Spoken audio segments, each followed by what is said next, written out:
All right, all right. Welcome back to another Tenement TV big show today. We have King Apollo, Toxic Apollo, the Apollo Bros, and the Plug, good friend of the program, recurring guests here today. So happy to jump in to the loaded sports slate that we have going on this weekend, tonight into the weekend, and really, I mean, it's the best time of year right now. Outside of when we get into the spring and everything that goes along, March Madness, and then straight into the NBA playoffs and all that. Anyway, this is, I think, maybe even better than that because it's like we are starting to separate, figure out who the contenders, pretenders are in the NFL. We're getting past the midway point of the season, and NBA is kicking off, starting to bring all the excitement that goes along with that. So that's, I guess, where we will start is as this NBA season is underway. A lot of teams been in action between last night and tonight. King Apollo, what were your thoughts on what you saw on the NBA board last night? I saw the Magic putting up a dub, and I tried to tell Plug about this, man. I tried to tell him. He told me, he's like, Miami, he had your number. Listen, we got a healthy team this year. We're going in fresh, first game. They took some pieces away. They added a few pieces, and the boys showed up. They did their thing, got up a 20-point lead early in the game. I got that early payout on Bet365. Shout out them for doing early payouts. You get up 20 to pay you out. So I got paid out on that one early. And they did really well. They shot really good. The only thing I would say to take away on that game, in my opinion, was our three-point shooters who are supposed to be three-point shooters, like KCP that we brought, Contavious Caldwell Pope. We brought him for three-point shooting. He went 0 for 5 last night. Also, I think Anthony Black went 0 for 5. So two people that we did get for shooting didn't do as well. So that, I was a little upset about that. But overall, I feel like they played great ball. And they got the job done. And against a rival team, the Miami Heat, our neighbor team, right? And they were the underdog. So it was beautiful for me just being a Magic fan and being a betting man, putting my faith in my team, a healthy squad. And we came out with the victory. So, yeah, and not a great showing that we saw last night from J Butt, otherwise known as Jimmy Butler. But yeah. last night was J Butt, right? Like, because that he did not, after the holdout and all the drama and everything that kind of went along with his contract situation, not the way that you want to start off after kind of raising a little bit of a stink. And Yeah. I don't know. I mean, maybe there's something going on there. I don't know if they're going to maybe try and move him. Just an odd situation. And we've seen this is kind of the way things go with Jimmy, is almost at every stop he's been, he comes in. I mean, nobody's going to dispute how, he's an amazing player, right? Incredibly talented, but sometimes that chip on the shoulder might just get a little too heavy and kind of start to affect the overall attitude. So, Yeah, I agree. I'll I let mean, Plug or Tox, whoever, if you guys have anything that you liked or anything that you saw on with that game or any other games around the NBA last night. Oh, absolutely. I'll let you go first. All right, yeah. So, yeah, last night I liked the Heat. Last night I liked a couple teams that were kind of, under the microscope last night. The Heat was one of them. They just didn't show up, man. Bonchero, bro. I mean, wow. Super impressed with him last night. I was impressed with the whole Magic squad in general last night. So, they got off to a good start. So I was surprised to see that. They look good. Like Apollo said, they're healthy. They might, if Banchero could show up like that, in 60% of the games, this team might be okay. Um, another one I liked last night was the Bucks. I enjoyed that game. I did super well last night, man. The plays that I actually bet came out well. It was a good night, man, to start off the NBA. A really good night. Tonight's card looks just as good. yeah. Yeah, there's some 100%. big matchups that I saw tonight. I mean, the schedule's kind of coming out hot. I mean, outside of Celtics Wiz, which isn't exactly the most compelling matchup on the board, but we have a good old Texas duel between the Spurs Mavs tonight. We have Thunder Nuggets, Wolves Kings. I mean, these are Thunder Nuggets, Wolves Kings. Like these are teams that aren't necessarily like year after year long. Like these are new. This is new money, right? Like these are teams that are like recently new good teams. So it's exciting. It's exciting. There's a lot of parity and young teams in the NBA. Tox, what kind of teams? What is your team that you are like most excited about this year? Oh man.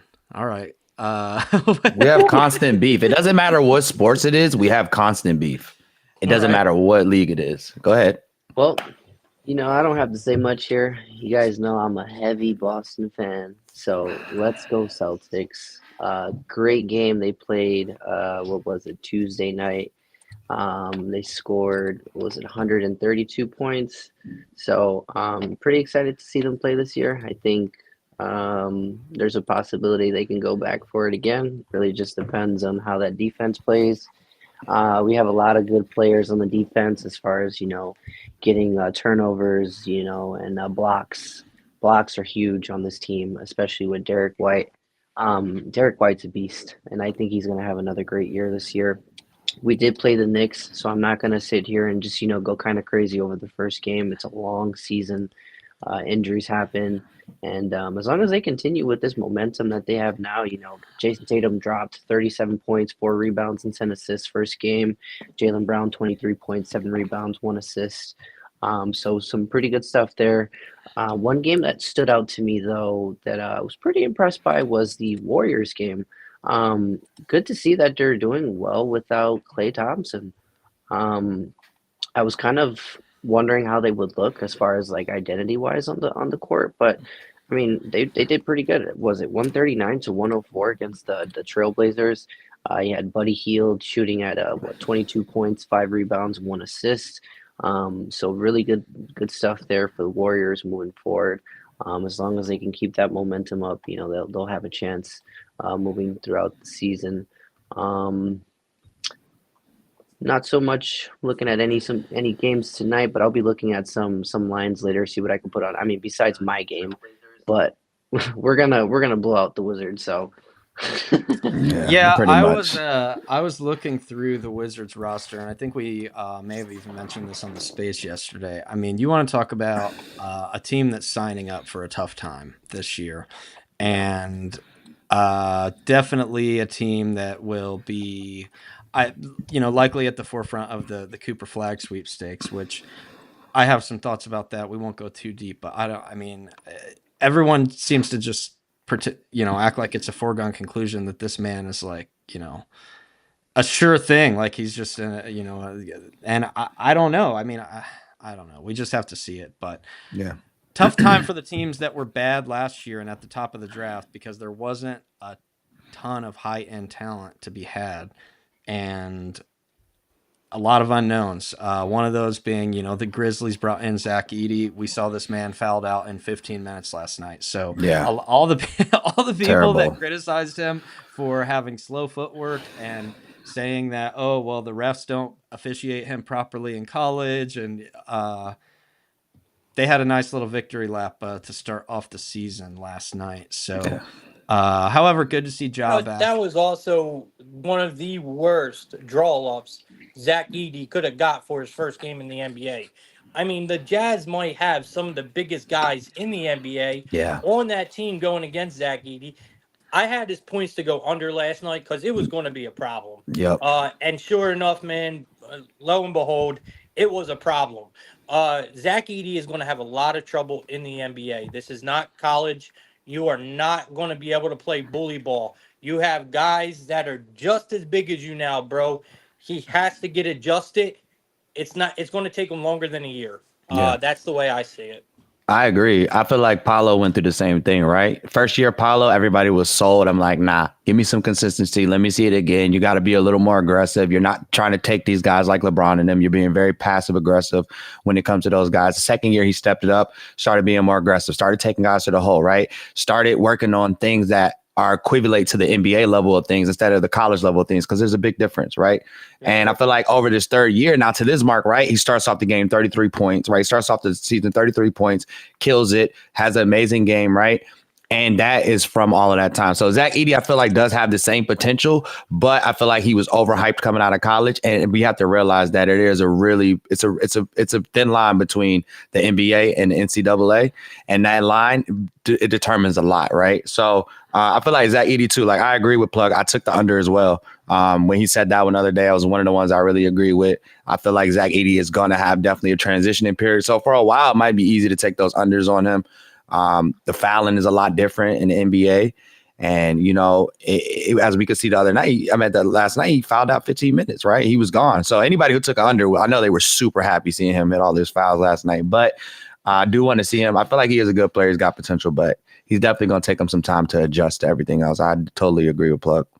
Yeah, and where I think you're going to see the steepest learning curve is, you know, and I think he found out last night very quickly, is that, you know, these big men in the NBA have a lot quicker footwork. Like, and you have to, if you're not as quick as them, you just have to make, I mean, look, it's not like you have to be the quickest guy, you know, you don't have to be like fleet-footed out there as a big man, but you have to be able to adjust. I mean, we've seen guys, you know, slower big men still succeed and be decent defensively, but it's because they kind of know the way to rotate. They kind of know how to position themselves and like when to back off, when to play up. You know, they kind of have it figured out. And I think as he found out, you know, he wasn't playing against the Wisconsin big men anymore last night. You know, this is the big leagues now, and you know everyone out there's fast, and if you don't know how to stay in front of them, you're going to get cooked or foul out. So that's kind of how that went. 100%. Yeah, they took full advantage. Yeah, they took full advantage of Edey last night. 100%. And it works. I can guarantee you they had that conversation going. The Jazz had that conversation going into that game. Oh yeah. Agreed, 100%. I mean, he's a young player. You're coming in. The nerves is there. You're on a big stage. You're on a bigger stage than you were in college. You know, you have all of these fans. You have all of this pressure from being that guy that comes in. It's supposed to be something that's supposed to help change it. So, I mean, yeah, it's a lot of pressure on that for sure. And they definitely had a great game plan and stopping them with that. Can I mention one more thing before we move on from NBA? I remember my brother just mentioned Klay Thompson, right? That's actually a matchup I'm interested in seeing tonight, right? You got the Mavs 100%. Going against the Spurs. You got Victor Wembanyama. He's got a few people over there, right? Mm-hmm. I think Devin Vassal's out for the night. So they're going to be swapping him out. Chris Paul. Yeah, Chris Paul. You got Chris Paul. I mean, one of the dish kings. You're talking about somebody who has like one of he's probably my top 5 passers. Say he's in there with like the Jason Williams and the Steve Nashes and the Ricky Rubios. I would definitely throw Chris Paul in there, right? He comes from Lob City, right? So it's going to be very interesting to see how he collaborates with Victor Wembanyama and giving that veteran background and prestige that he has from work. He's been a journeyman on a lot of teams, right? And he's always been one of the top guys, so right? And he's always been around top guys. So he knows he's been around the good bigs like Blake Griffin and all of the bigs around the league where he can help this guy really grow. And I'm also interested to see what Kyrie Irving and Klay Thompson and Luka Doncic look like on the same team. Yeah, this is insanity. Like if we really think about it from a 3-point perspective, that's insanity, right? It's crazy. You have Kyrie, who probably has the deepest bag in the NBA. You got Luka, who's one of the most dominant young guys in the league, and then you add on Klay Thompson, a 3-time champ, 4-time champ, and has all the experience and one of the best shooters in the league, regardless of what you want to say about him and what Golden State were doing, right? I think this matchup is one of the more interesting ones of the night. They do have the Spurs as the underdog. I forgot what it is. I think I took the Spurs plus 7.5. I took the spread. I think this is going to be a close game. It's 9 right now. It's 9 now. Well, look, keep climbing. It's even better. It's going to keep climbing, bro. Yeah, that's even better. So I'm really interested in that matchup tonight, and I kind of want to hear y'all thoughts on it too. Like, what do you think is going to happen? Two things that, yeah, I mean, you touched on it, but that'll be, it will be nice to see Wemby actually have a competent point guard and not Jeremy Sochan cosplaying as a point guard, which I don't necessarily hold against him. I just don't really know what Pop was doing out there trying to play Jeremy Sochan at point guard last year, but glad that won't happen anymore. Hopefully we can put that experiment to bed. And, as you said, Clay, because this man has been written off really just for all of last year. He has just been dragged and put out to pasture that it's like, this guy is cooked. He is done. He can't play defense. Yeah, He can't shoot anymore. What was it when the Warriors got eliminated? He was 0 for 10 shooting. Yeah. And it's like, I mean, this guy has basically just been they're treating him like Ben Simmons at this point. And it's not. It's nowhere near close. Nowhere close. I wouldn't write him off yet. I mean, he's a 3-point beast. I mean, just give him some time. It's going to reflect in his game. He's going to come back. He's going to come back healthy this year. So it's new beginnings. I mean, it's nothing but sky's the limit from this point on. You continue playing good ball, moving the ball around a court, and getting those corner threes like we always do. So really excited to see that. Oh yeah. Yeah, absolutely. And then, it's going to be, I'm going to probably be rolling split screen for the late games, just because 100%. It's hard enough. I mean, there's no way to really decide which one of those games that you want to tune in on. So 4 teams that we will more likely than not be hearing from come playoff time: the Thunder and Nuggets, and then the Wolves and Spurs. Wolves obviously shaking up their roster a little bit, shipping Cat out to New York. Yeah. Bringing in Julius Randle. Dante. Didn't look great last night. Didn't look great to kind of kick things off, but they are favored tonight. Short favorite, -1 at Sacramento. Sacramento, kind of a little bit of an upstart team. They were exciting. People liked what they gave last year. What do we think? I don't know. Do we think that they're taking a step forward this year? Is Sacramento kind of going to take that next step beyond just kind of being a fringe, fun, spunky playoff team, or is that just kind of where you think that they're at, Plug? Yeah, I mean, 100%. There's no question that the Kings have definitely improved from last They've season. added DeMar DeRozan. That's a big improvement. So yeah, there's no doubt the Kings have improved from last season. This line is a bit tricky. I think the Timberwolves are actually going to be extremely good this season. I think they are definitely contenders in the West again. And we are not going to get them at a price like this much this year. I think this team is going to be good, throughout the year. We're only going to lose value on this team, where the Kings, I think later in the season, mid-season, we might start getting more value with the Kings than we are now. The expectations are high for them, a little too high. In my opinion, it's going to take them a little bit. But we're definitely going to see a big improvement from Sacramento this year. This game in general, I think this is a Timberwolves spot. I think you just take the value here. It's not a question for me. I think the Timberwolves come out hot and heavy. This is a team that they love to cover spreads. The line has completely flipped, and that just shows you the attention that is being put on the Kings. So Timberwolves actually opened up as a road dog, right? Yeah. So I don't know, man. I mean, it. So actually, it went the other way. I apologize. It went the other way. Kings opened up as a home favorite. So there's money actually coming in on the Timberwolves. That means, but all I've seen today was Kings. So I don't know, man. It's a game I'm staying away from, but I definitely think that there is a big improvement in this Kings team this year. I'm just not sure that we're going to see it right away. You know what I mean? I agree. Wolves coming off that loss in LA on opening night on Tuesday, lost by 7. So I don't know, maybe and like you said, there's a couple new pieces there. They got DiVincenzo, the big ragu, and Julius Randle in there now. So it's going to take a little bit of time for those guys to assimilate and kind of get worked into the rotation and kind of carve out, I guess, their role. And they did pretty good defense-wise too. I mean, they had 15 total turnovers, I think. And as far as like shooting, they were 41 from the field goal as well. I mean, it's Anthony Davis. Anthony Davis did I was drop just gonna say, 36 points, Yep. so you can't really. I mean, you got LeBron, you got AD, healthy AD, so Yeah. it's I rough. was just about to say that it's like from what we saw to the Olympics and what we saw a couple nights ago, and really what we saw throughout parts of last year is that when Anthony Davis is healthy, it's just a whole different monster to be dealing with. Where I mean, it 100%. Is.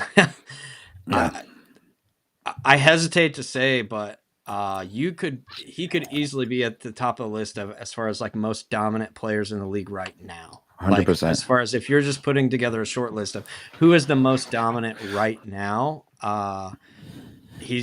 you can't leave him off the list, and he might be at the very top. It's just the way he impacts the game offensively, defensively, rebounds on the glass, scoring. I mean, he can do it all. So really, really fun to see when he's out there healthy. Yeah, 100%. To add to that, right? First off, let's catch Plug back. All right, you good, brother? You fell over there, buddy. Yeah, the Lakers, and I'm gonna keep this real short and simple because I could go on forever. The Lakers, my hate for them is just as deep as Boston. But the Lakers are a LeBron away from a from a championship. And I say that in the fact that like they need to be out with the old and in with the new. But that's a whole nother subject. AD is looking really good, looking really great. Somebody I also use in fantasy a lot, piss up a lot of good numbers. So I love to see him healthy and doing his thing, especially leading from the last year through the Olympics. And now it's like showing some more consistency. We love to see that, right? Back to the Sacramento, Minnesota game. I'm like, Plug, I'm staying away from this with my money. But if I had a gun to my head, right, and it was like you had to take a choice, to be honest, on this one, I kind of want to go with Sacramento. And only just because if you look at their lineup, the depth chart in their starting lineup tonight, right? They're running D Fox, Kevin Huerter, DeMar DeRozan, Keegan Murray, Domantas Sabonis, right? If you think about it, there's only one more person added into that lineup, right? And they're small forward, right? And DeMar DeRozan is somebody who also has been around a few different teams and knows how to fit in and be a puzzle piece, right? He's not somebody who's going to be an outlier. He's not somebody who's going to try to do too much, not be extra. He's not a LeBron. He's not going to come to the team and try to take over, right? He's going to be able to fit in and be a role player, or he's going to be able to be a star regardless of what he feels like of the night. Because DeMar DeRozan, he is a little wish-wash with him sometimes, right? But other than that, also, if you look at their bench, a lot of the players they retain, right? So these are guys that play well together. They know how each other play. They only added one new piece to the actual starting five. They're playing at home, which, to be honest, Sacramento probably has one of the best. I would say one of the best. They've built one of the best cultures around their stadium and their fans with the light and everything. So their fans go super hard in the stadium to motivate the players so that they can light that purple light at the end of the night, right? And I think that does play a big. I follow a lot of the top shot guys, I follow a lot of the Sacramento top shot guys, and they're very heavy on that, like lighting the beam. Like, it's a big thing. And the players are like, they love it too, right? So I think right now, I mean, it's going to suck for Minnesota to see them take 2 L's in a row. But I think here they just got two tough matchups. There's going to be some guys that are going to be really in sync. I think DeMar DeRozan he's going to play a little conservative, probably kind of like fill guys out, how it feels to be in the game with the rest of the guys, and really take it over. But honestly, too, I'm with Plug. If you're going to take anything, take player props on this one. I wouldn't take the money line or even the spread on this one. Yeah, it's just really rough right now. It's really rough. At a minus 1.5 for Minnesota, plus 1.5 for Sacramento. Yeah. I mean, I don't know what the spread is on Huerter on 3-pointers, but I mean, that's something I would probably look at. Kevin Huter's really good at threes. Like, you might be able to get him for like over 1.5 or over 2.5 threes. I think he averages about 2 to 3 threes a game. So, that's where I would go with my money. Red Velvet. I'm very interested in seeing that game. Some respect on Red Velvet. Yeah, Kevin Huerter, Red Velvet. We got to respect this man's game out there. Bro, if he stays healthy this whole year, we might see a rare appearance from the Kings in a playoff spot. I truly believe I think they will get into the playoffs. I mean, I think so I too. think at least we're looking at a possible. They need a play-in lot to go team. right, I feel like. Let's see. What is the? I mean, like let's And that's what I look was at the. Go ahead. That was where I guess was going to go next. As you know, we're kind of obviously we're focusing in on some of these big matchups tonight, but just general thoughts, teams that you guys like, maybe who you're high on, who you're low on, as the season is now finally underway. Unfortunately, I have to say I'm high on the East. I would say Boston. Unfortunately, like against my better nature, but I mean they're reigning champs there and they're playing great. Like they had like 23s in the first half last game. Like it's insane. They didn't off season. I mean, 10 threes in the first half is insane. It's crazy. So in their East, I'll take Boston. In the West, to be honest, looking at Nuggets again, Nuggets definitely look like they don't lose many pieces. They're definitely going to be moving forward, going there. I think Golden State has a good chance to go to the playoffs this year. Also, honestly, I think when Minnesota gets their stuff together, to be honest, I've been a big like adamant person on like Karl Anthony Towns was the problem in Minnesota. So maybe my intuition was correct. Yeah. And maybe because he folded a lot in the playoffs. Like I literally got drafted to the Timberwolves on one of my NBA 2K leagues, and I was so pissed because I had to deal with Cat down there. So I feel like with that switch, once they can start getting and Julius can stay healthy, when they get in sync and Julius can stay healthy, I think they're definitely playoff contenders. Other than that, I mean the Mavericks too. They got a great team. If they can work together, I definitely see them going. So right now, yeah, man, the East is kind of wacky right now. I got a few more games that I need to see, but Boston came out on fire. Magic, my team, I kind of see them probably still in the same position, playoff and play-in tournament maybe. And right now they have play-in tournament potential. I would have to see like half of the season before I can even say they're even coming close. I'm a very pragmatic fan when it comes to my teams. I know when they suck. I know when they're good. And I live it at that. So, yeah, that's my picks for who I think has the best chance as of now, right? As of the first game in the books, who looks really good. Those are my picks. Yeah, I'm all over OKC this year. I love the Thunder. I'm a big Thunder guy. I have been for the last 4 years, ever since I started doing this. The change that we've seen in this team from when I first started with the Thunder to now is pretty incredible. Because now everybody talks about the Thunder. Everybody knows the Thunder. The Thunder are actually getting respected in these games now. I mean, look at tonight's games. They are heading into Denver as a 2-point underdog. Yeah. Are you kidding me? Like, I'm telling y'all, 2 years ago, Thunder would have been a 14-point underdog here, bro. So I don't like it when it comes to betting because OKC has been the most profitable team in any sport when it comes to bettors. This team, they cover for you, man. They make you money. They're always undervalued. Now they're not starting to be. Now they are a real threat, man, in the NBA. This team is a real threat for the title. I mean, adding guys the way they did, man, defensively, like Caruso, Hartenstein. I mean, these guys are a real threat, bro. And they got the X factors, man. They got Dort, very undervalued player in the NBA, man. Yep. Dort is super undervalued. Now you got guys like Jalen Williams. Bro, there's just so many guys, man. And not even talking about, the leader of this team, SGA, who is just incredible, absolutely incredible. This OKC team, I mean, this team has something to really look forward to. And I think they're hungry. I really do. I think they're hungry. I love everything about OKC, bro. So by far, this is one of the teams that I am going to be watching throughout the entire season, as I do every year. I think OKC don't only make a playoff appearance. I think they make a playoff run. Yeah. So I'm excited to see what they do this year. I agree, bro. 100%. I think all of the pieces in my mind at OKC, and the only reason I didn't put them in my playoff picture yet, I think everything is there.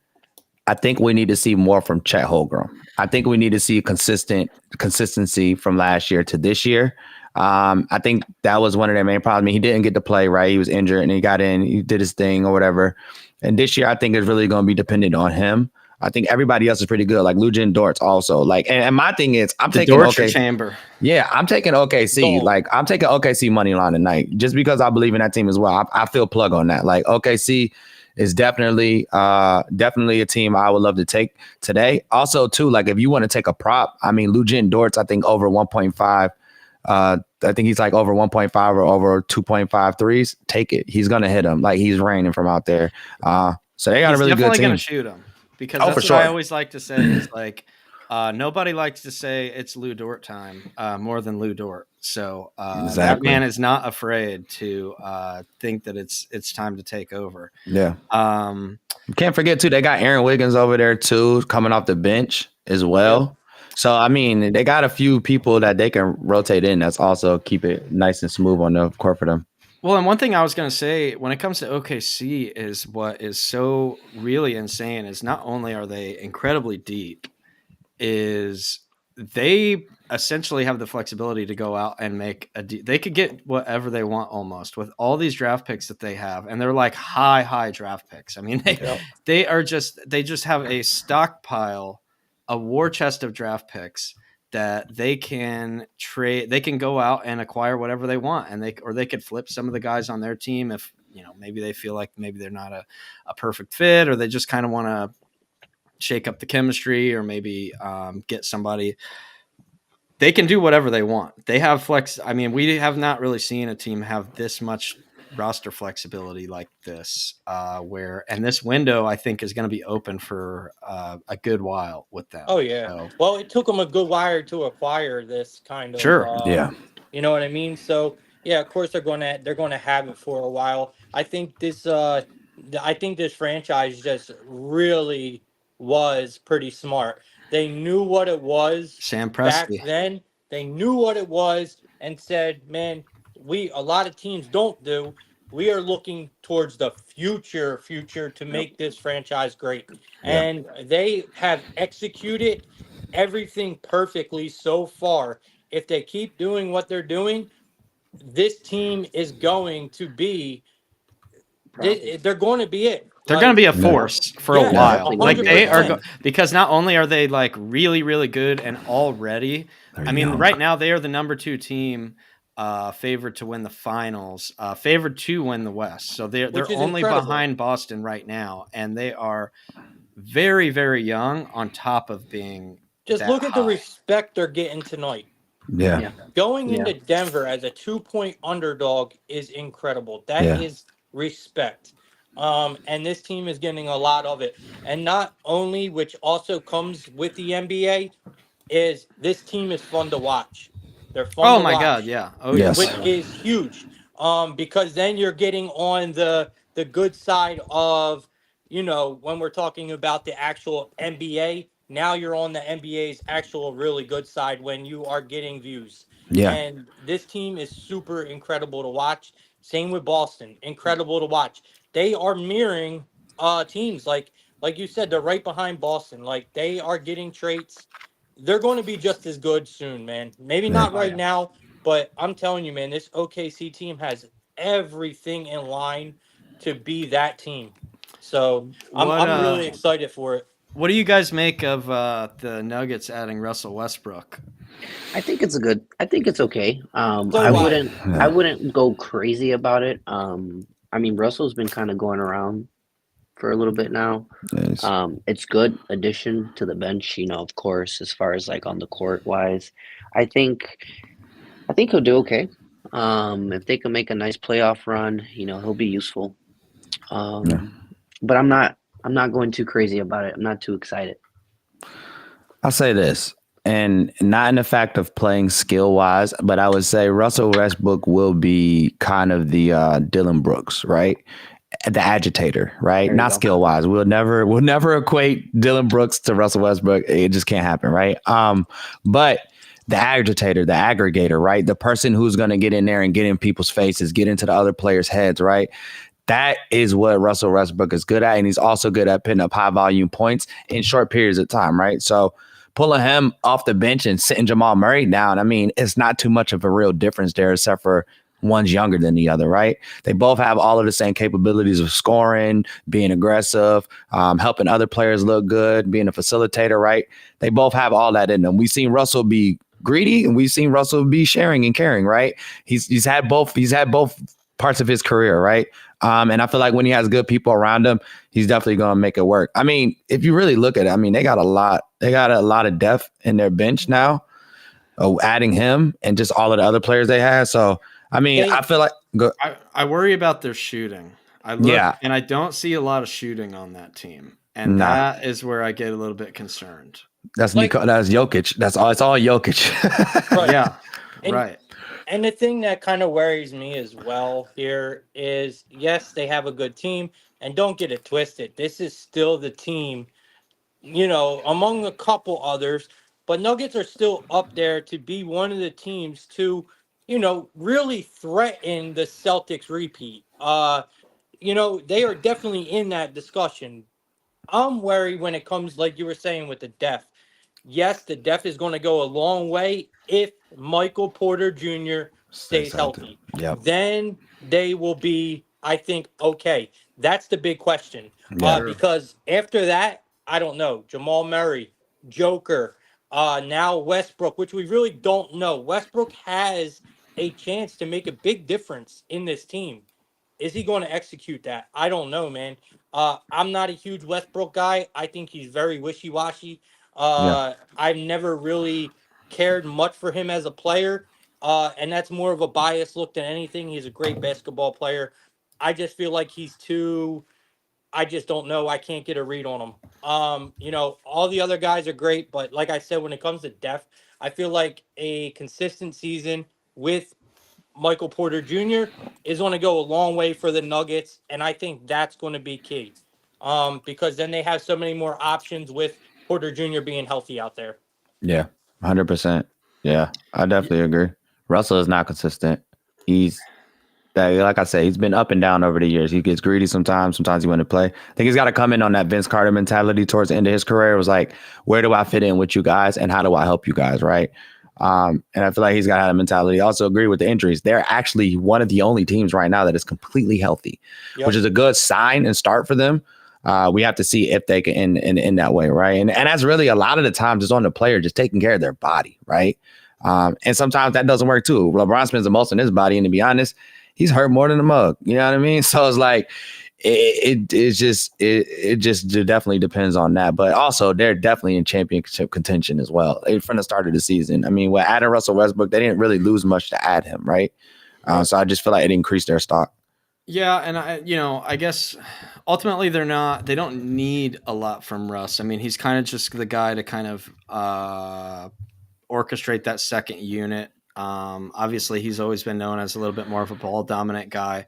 I heard some joking where it's like, I think in their opener, or in some of their preseason games as well, it's like he was kind of setting some of the first screens that he's ever set in his career, where it's like, he was kind of learning that this is something that you can actually do. You can actually do this in the NBA.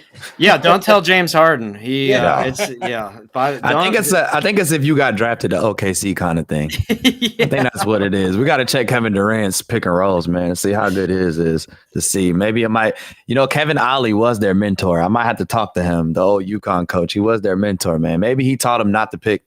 It's like, just score.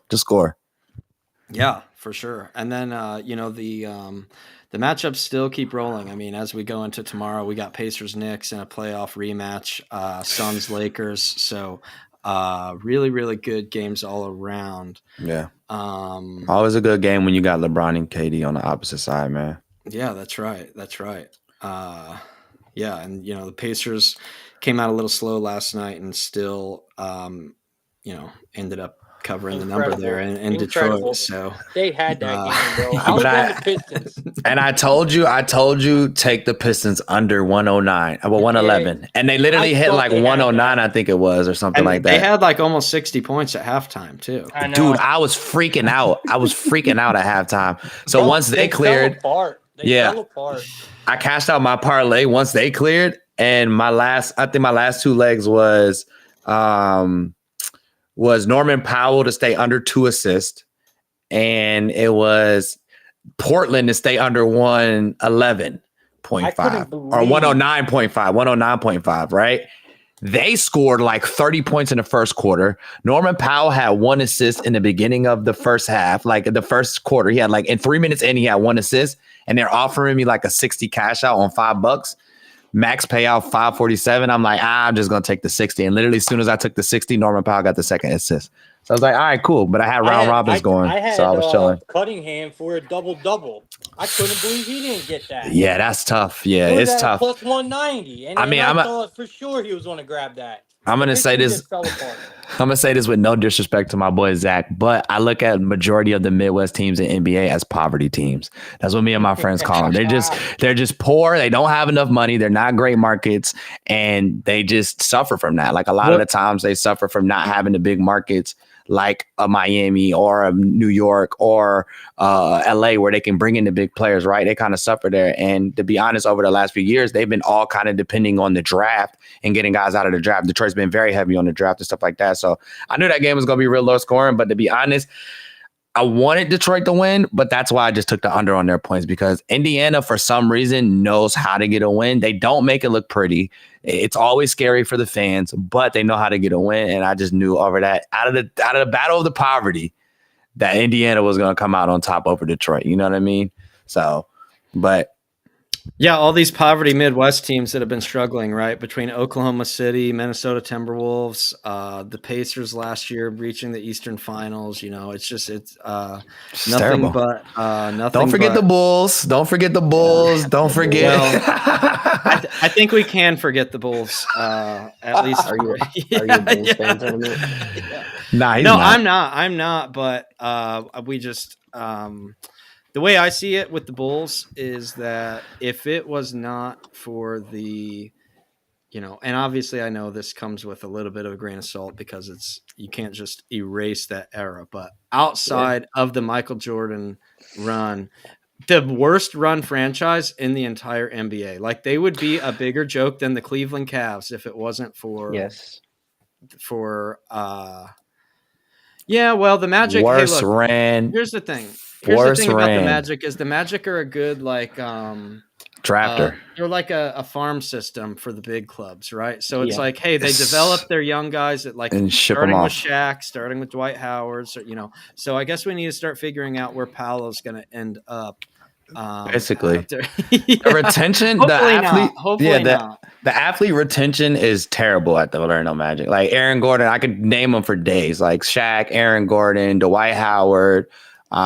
We have quite a few that we've brought in-house and brought into the league, and they just let them go. And then they keep guys like Jonathan Isaac, who's injured half of his career, and they're like, oh no, we want to keep him around. He's great for us. But all of the guys that actually put in work, they allow him to go somewhere else. So yeah, the Magic are very terrible. And to be honest, to talk shit on my own team is they have a terrible fan base, right? And I'm not saying it in the fact of terrible as in they don't have fans, or it's that if you go to a Magic game, there's majority of the other team there, or there's tourists there. They have a tourist team. It's not I've been to plenty of Magic games. They don't have actual fans. It's not a Sacramento feel. It's not a LA feel. It's not a New York Knicks. The Knicks suck. The Knicks haven't won anything ever. They just so bad. But you know what? The Knicks fans show up every night drunk. They have fun and they're there for the Knicks. And it's not the same thing in the Magic. And I feel like that's one of the main reasons of why they will not win a playoff championship or anything close to it until the actual organization works on building fan culture and culture in the community around the team,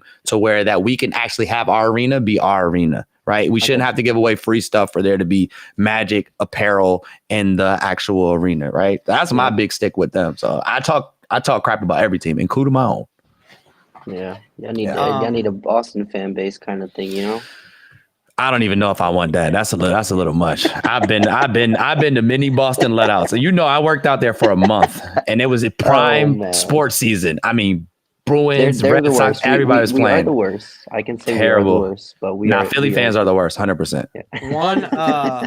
One last point here, but I guess before we just touch on some NFL stuff really quickly is speaking of quickly, because I wanted to touch a little bit, at least for some of our our upstairs roommates up in Canada, the Toronto Raptors here. Oh, so what are we doing, guys? Like, I mean, Rough. when I don't know where or why people are still convinced that like Masai is like a good general manager, but what they're doing to this team is I don't know how you can have. What if I told you that you had $100 million of cap space tied up into Scotty Barnes, Emmanuel Quickly, and RJ Barrett? Oh my God, that's terrible. I'll be honest with you. Ever since Kawhi, the Raptors have just Yeah. I mean, to be honest, it started with $20 million. Bosh. Jakob Poeltl. Yeah. yeah. It's crazy. That's I a mean, lot of money. I think the way they ended it's one thing to be said it bad. all. And it's one thing to be bad, you know. That part. Teams have ups and downs, but to be bad and expensive is like a really like that's a different level of bad. Like because Yeah, then too bad. it's That's just two bad combinations. Yeah. You can't have money tied up and still suck at the same time. lost by 30. Lost by 30 last night in the opener. Yikes. So Yeah. you know, I'm just saying Canada doesn't do really good when it comes to sports unless it's hockey, and majority of their players come and play for us. So I'm just saying Toronto might need to take a Vancouver move and find a U.S. state to come to because it might help out. Because I don't know, man. I feel like that's why Vancouver came to Memphis, right? Like it's not the best market or they just don't have smart enough the general managers or owners up there in Canada that know what they're doing, dude. It's just not. It's just neither one of those. It's fine. There's plenty that don't know what they're doing in the States as well. It's just 100%. Maybe seems a little bit more amplified because they have only one team there for the most part. But I don't know. Beautiful culture, though. A lot of people say, you know, the Raptors can't be worse than last year. Oh, they can. They definitely can. I mean, they can. I mean, yeah, they lost Siakam. What they win 25 games last year, bro. I mean, the way they started off this year, they ended their season. The way they ended last year told me everything I needed to know about this year. I don't care who you guys got. I don't care Quickly, you know, Barrett. I'm not sure why they gave Quickly such a big contract like that. Yeah, that's crazy. I don't And know then on who top was of it, trying you to got get rid of him. Siakam. I can't. Which they kind of had to do that. I understood because they weren't going to. But here's the thing. I understood the Siakam deal because they're like, hey, we're not really in a position to give him a big contract. Fine. But then they shipped him off and then they just gave all that money to guys that are worse than him. At least as far as I see it. Like, so Basically. it's like, okay, well, what are you doing? 100%. How many years can you be in a rebuilding year? Yeah. How many years can we be like, well, it's a rebuilding year, and you know, tap them on the back and be like, it's okay. It's a rebuilding year. We understand. Yeah. How many years do It's you about get? to be a whole lot more. I'm just looking at this full roster and it just screams mid. It just screams mid to me. I mean, like you're literally looking at it. You got like Jalen McDaniels, Carol Lewis Jr. Like these people are like Kelly Olynyk, who was great over at the Utah Jazz. I don't think he fits in with this. 26 and 56 this year. Bruce Brown. Yeah, I can agree with that. I would definitely take them under 30 wins. 100%. I don't see you getting rid of Pascal. I understand, like you said, but get something better than him or at the same value point, right? Yeah.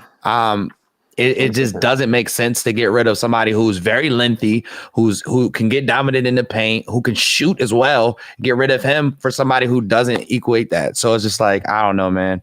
I definitely like when I seen Siakam go, I was like, that's bad for you guys, to be honest. That was like when Bosh left, in my opinion.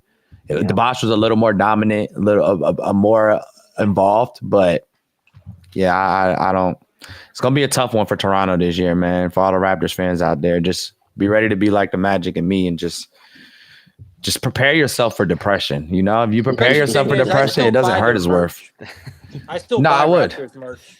Raptors. They have a great, like I said, they have a great culture, amazing culture. You go to Jurassic Park or you watch any of their stuff that they do, they have an amazing culture. Like I'm envious of their culture as far as for my team. And possibly, now that they brought them back this year, it's some of the best uniforms in the league. Bro, that's my whole thing. Old stuff, I buy Raptors merch, bro. Some of their jerseys, well, that's Drake. uniforms. everything Drake. about the Raptors culture is fire. I'm glad they stopped. I mean, stop trying to be like black and gold. Like, I don't know why you're trying to wear like Purdue. That was jerseys Drake. out Yeah, here. that was Drake. It was the whole OVO color thing. Yeah, the colorway or whatever. That's what it was get about. back to the purple. Get back to the cartoon dinosaur logo, and that's the best one. Like the old school Vince Carter with the old school Vince Carter jersey, the swing man. Perfect. Well, as we kind of move in tonight, Thursday Night Football, we have a pretty good matchup here. We have Vikings Rams, 3-point spread right now. Total sitting at 48. I don't know, that line's gone between 2.5 and 3, so it's kind of moved around a little bit. There's been a lot of talk this week surrounding maybe some Cooper Kupp trade rumors. Not sure really what to make of that. The Rams the thing with the Rams is that, obviously they are not going to compete for a Super Bowl this year. No. Week 1, they kind of lost in a bit of a heartbreaker to Detroit. Yeah. I'm pretty sure they beat San Francisco. I think that's the one win that they had when the Niners kicker got injured and missed a lot of, and they kind of just faded late in that game. Otherwise, the Rams have just been decimated by injuries, losing Nakua, losing Cooper Kupp. They've lost 3-4 guys at different points have been injured on their offensive line. And not to mention their defense. They spend less money on their defense than any other team in the NFL. So not a star-studded defensive team. On top of a team that has a new defensive coordinator this year to begin with Raheem Morris being going to be the head coach in Atlanta. So what do you guys make of this game tonight and what we can expect to see in this Vikings-Rams game? Any angles that you have your eye on? I think the Vikings are gonna. I think they're just gonna put the Rams out of their misery tonight. To be honest with you, I mean, the Minnesota Vikings came very close to beating Detroit last week. It was a really good game. They're gonna be playoff contenders for sure for that number 1 spot, and I mean that offense with Sam Darnold. Sam Darnold is cooking. This so far this season, he has 12 touchdowns. 1,370 yards, 109 for 164. Yeah. Consistency. Consistency. I mean, you got Aaron Jones. There's a lot of consistency there. So, blow up. King, what do you think? What do you think here on Vikings Rams tonight, or any angles that stick out to you?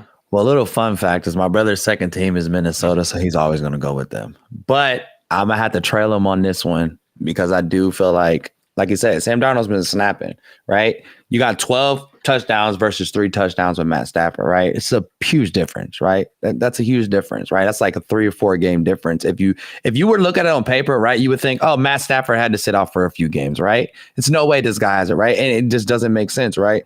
And they have the same amount of yards. The crazy thing is, Matt Stafford actually has more yards than Sam Darnold, which is showing that Sam Darnold is making great plays that are getting completed and finishing the job.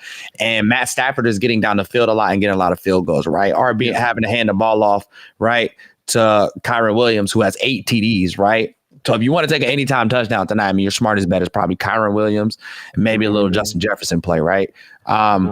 But, which I would say some of that, like I said, they lost their number 1 and number 2 wide receivers, both of whom are not just like any wide receiver. I mean, these guys are both like top 10 in the league. Right. Minimum. And their number 1 tight end, Higbee, has also been injured. So, it's as far as the passing touchdowns, I'm not going to hold because they still have been scoring to some extent, but they're, whenever they get into the red zone, they end up running the ball a lot more anyway. And to be honest with you, for whatever reason, it doesn't make a lot of sense to me, but McVay's teams do tend to struggle in the red zone quite a bit anyway. So, 100%. But you like Vikings a lot tonight. Yeah, I like the Vikings. I like the Vikings for this one. I feel like one, it's Thursday night. Justin Jefferson, Mr. Showtime, right? He likes to show out. This is a big stage for him. He's one of the only receivers you're watching tonight, right? I feel like he's gonna have a good game. You also have Addison, who's also great, right? Also a good player. They also have TJ Hawkinson coming back tonight off injured. Oh, So he's coming back. So Hawkinson's He's going back tonight? yeah, he is is cleared back on the tonight. 24th. Yeah, so he clears the 24th. Yeah, Hawkinson would be return day October 24th. So you got Hawkinson coming in tonight, right? Muse is still out. Actually, Muse is on IR. He's supposed to return today as well. So you got two of their tight ends coming back in. So going to be a great rotation of tight ends. They give it a lot of different looks, a lot of different plays in there. And I just feel like they just have the better. They just right now, like you said, Los Angeles is beat up, right? They're losing. I don't know if Puka's coming back tonight. I think he might be coming back tonight. Puka Nacua. He's indefinite. I mean, he's kind of just out indefinitely. He's a 50-50, isn't he, tonight? Cooper Kupp It says IR. Cooper Kupp, I think, is back. Is going to be back. Yeah. But So I think we'll get one half of the wide receiver duo that makes Los Angeles great. So I mean, they do have that, right, and that does help a lot. But I mean, it's hard going against all this firepower in Minnesota, right? Yeah. Minnesota is definitely a playoff team, right? There's no question on that right now. Yeah, they're definitely a playoff team. They're fighting for that number one spot right now. I mean, well, let me tell you where I'm going here, because I actually already have bet the Rams. I took them at plus 3.5 when this opened up. We're down in some shops down to 2.5 now. So a little bit of market agreement here. And here's what I like is that Cooper Kupp, with him coming back, obviously that's Matt Stafford's guy, right? This whole offense, whenever he's healthy, this offense runs through him. It's almost to a certain extent, he is like, I don't know if this is going to make sense. He's like a passing game version of the running game because they throw short passes to him and they get him out just kind of on these little bubble screens and maybe like quick slants. And it's almost like they utilize him almost like a running back with these quick passes. Just get the ball to him and let him eat up little chunks. He's constantly just getting the ball falling forward, taking up little chunks, 6, 7, 8, 10 yards at a time. And not only that, if they are serious about trading him, they are going to be feeding this man nonstop tonight. If you guys remember week 1 when he was healthy, he had 21 targets.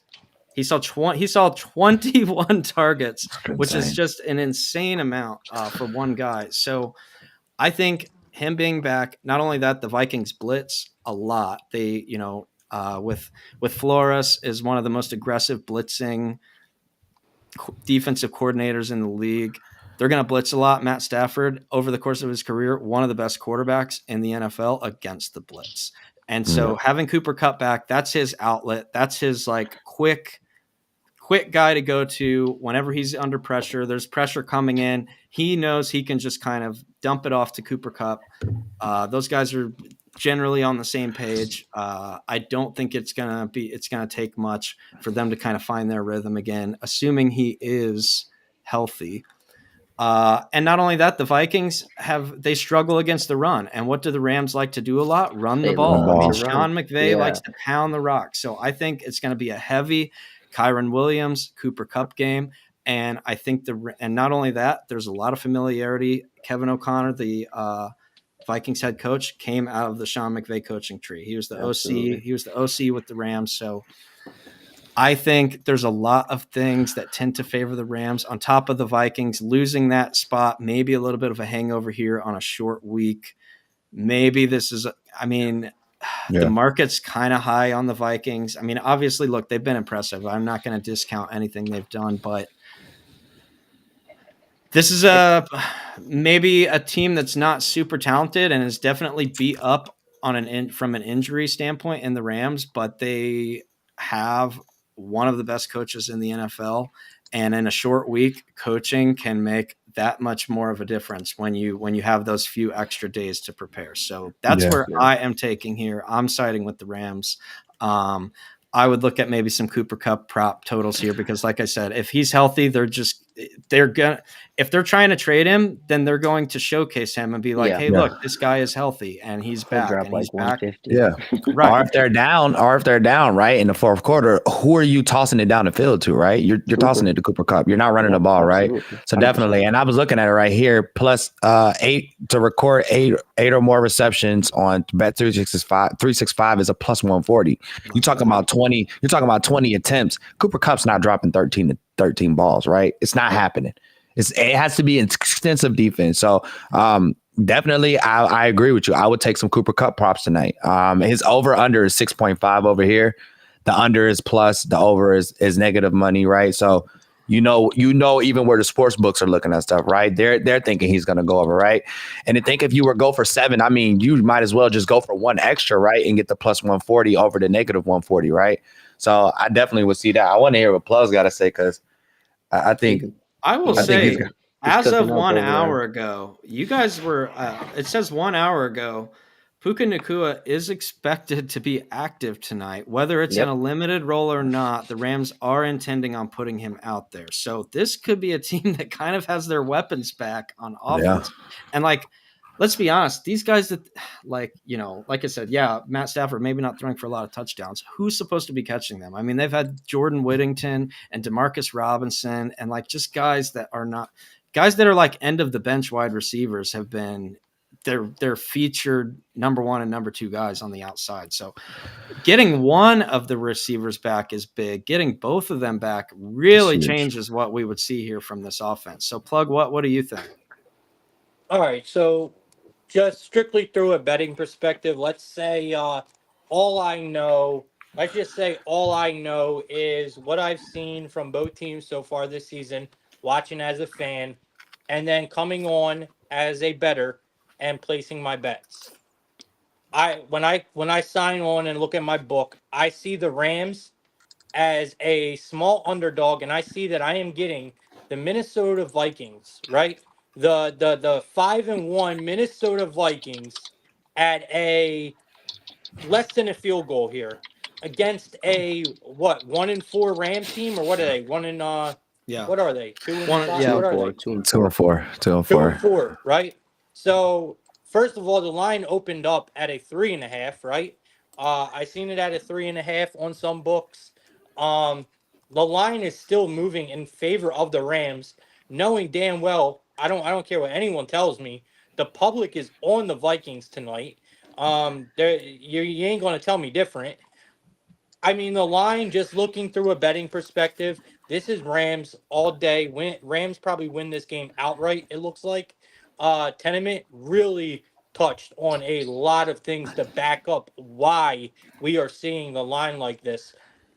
Everything fits into a classic spot for the Rams here. Public is probably going to get smashed on the Vikings tonight because people are going to be hammering the Vikings money line. So It's going we're to be one taking of the Rams most money line popular tonight. plays. Huh? You're taking money line on the Rams. Yeah, money. I'm not. I'm Okay. gonna keep. I'm not. I'm not taking the spread. I'm taking the money line because it's either going to be the Vikings are going to beat them by 2 touchdowns, or Okay. it's going to be the Rams win outright. Yeah. That's the way I see this game. I like that.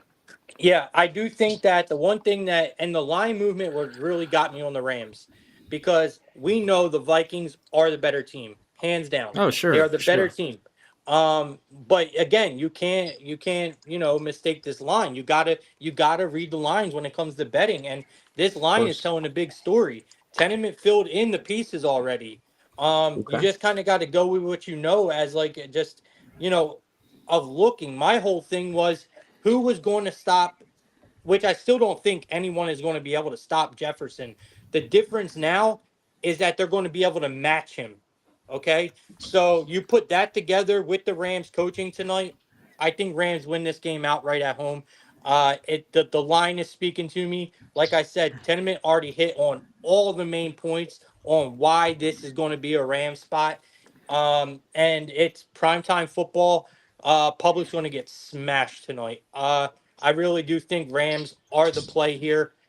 Everything points to them in my opinion. I do think probably one of the best bets tonight is probably I love the Cooper Cup look. I think Justin Jefferson touchdown. There's no value, but I do think that is probably one of the best bets tonight. Is Yeah. Justin Jefferson for a touchdown? But I think you can also make a simple same game parlay out of this game and be very comfortable, without even betting aside. You can put a couple player props together in this and be very comfortable. This is a very good primetime game, man. It is. Yeah. This is a really good matchup, and we've had some stinkers on Thursday night. Yes. I don't think this is one of them, despite what the records may show, and especially if the Rams get their full complement of guys back. I mean, our friends at Fantasy Football Forecast, they like to ladder up the Cooper Cup receptions. Do not hate that at all. Yeah, I don't either. Couple of quick trends, though, however, before we kind of just touch on a couple other more games, is the Vikings are 5-1 this year against the spread. Rams 1-5. Vikings are 10-2 in their past 12 road games against the spread. And NFC North teams, which, that doesn't always include the Vikings, but they are 17-4 against every team not in their division. So just kind of speaking to some of the strength that we're seeing that's against the spread. So speaking of some of this, the strength that we're seeing from that NFC North, which I know last week it was one of the talking points that we had, asking, is there a possibility that we get 3 teams from the NFC North into the playoffs? I think we were kind of working out the math. I don't think that they technically can get 4, but road favorite 17-8 against the spread in Thursday night games since 2020. But I don't know that even though a lot of those trends do not necessarily apply to this matchup tonight. They're just kind of relevant to what's going on. But I don't know. I'm holding to it. I like the Rams. I think they will show up. I think McVay is going to have them ready, and it'll be a little bit of the teacher maybe schooling the pupil a little bit. You think it's possible we see another Rams, defensive special teams touchdown? Can they go for 3 in a row?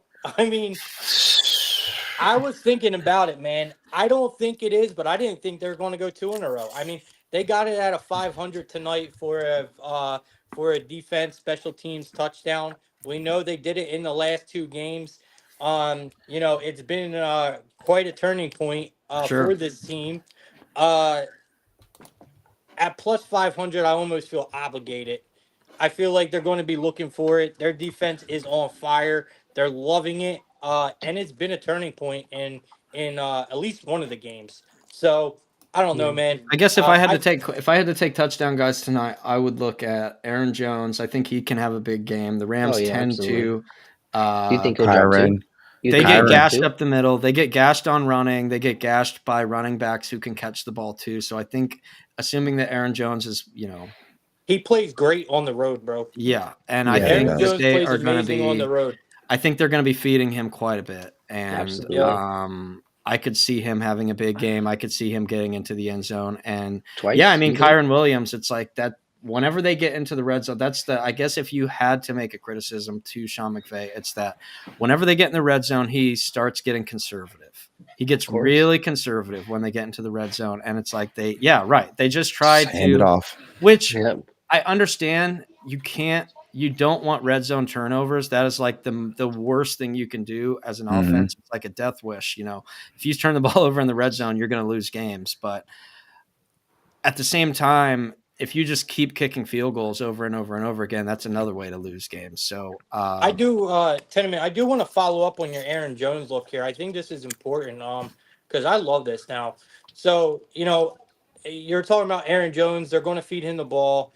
Rams, I would look at his as Fantasy Football Forecast likes to call it, the combo platter. I would look at his pass plus reception, his receiving plus rushing yards. But go ahead. So he has gotten. So we know Aaron Jones. He plays. I don't know why, but he's great on the road. They use him a lot more on the road. 93. So this is the differential today on this. 93 plus rushing yards in his last 6 road games. Wow. And tonight they have the line set at 70. That's a good so the differential there is incredible. It's at a minus 130. I mean, dude, I'm in love with that play. I love it. Oh yeah. I'm taking Kyren. I'm taking Aaron. Well, you guys got me convinced on the Rams money line tonight. Yeah, I do. Like, I'm literally cooking a parlay right now because of these two degens. I was gonna say we went from we heard all the strong Vikings perspective. But I love value. We heard a lot of Vikings. You guys put the pieces together, and you kind of open that door for me, man. I don't know. I'm gonna have to make 2 separate money lines. I mean, listen, right now, based off what we all just talked about, right? And this is just me and my DJ mind, like thinking of value and trying to get value, right? I like this play. Cooper Kupp, 8+ receptions. money line Rams. Okay. Now, if you parlay that with, I would say if you want to go anytime touchdown, I would do Kyron Williams. He's just the best bet out of all of them. I think, yeah, Kyron's the best bet out of all of them. I think he has like a touchdown almost every game, up to date, right? And then with something else, I mean, that right there, just Cooper Kupp receptions, A+, money line Rams is a plus 425. Those are beautiful. That's already beautiful value right there. And I feel like, if you wanted to go for the safest thing, I mean, that right there, you add you a little a parlay piece in there to help you out on the, just pop it up to maybe 500, 625 for yourself. It actually looks really good when you look at it from a value perspective. And just saying like this game could be in the air, saying that he does have Cooper Kupp back. And the thing about it is too, with Puka coming back is that's somebody else you got to worry about, right? Regardless, you don't know how much activity they're going to give him. You just know that he's going to be there, and it could be limited or it could be a lot. So you have to apply that pressure to him as well, right? And it's no way you apply pressure to Puka and Cooper Kupp in the same play. It's just not going to happen. You got to choose one or the other and hope the other one doesn't get a successful drive off, right? And what I was going to say when it comes to these two receivers, Puka and Cooper Kupp, is that these two guys are bulldogs. And when they they get banged up from time to time, but when they are actually active, these guys play injured, and they still go they don't seem to really be limited by injuries. When they're out there, they play through the pain and they just kind of grind it out. And look at Mike Evans, right? Them boys are tough, playing on a hammy and literally re-injured it because they're so adamant on getting out there and helping their team win. Sometimes it's to the point where they disregard their own health, right? So I just completely agree. They're notorious for that, and I give them props, team players. Where we will go next. We got to get into picks here, my favorite time of the show. Let's split this up. You know what, though, too? I would have to say, Zach, I have been very neglecting of mine. And you know what? You just reminded me I need to put it on my iPhone because it's on my Android. Well, let's get here we go. This is a good configuration here. So let's get in here. Let's see. Let's go through the NFL. So first of all, we can start here with tonight.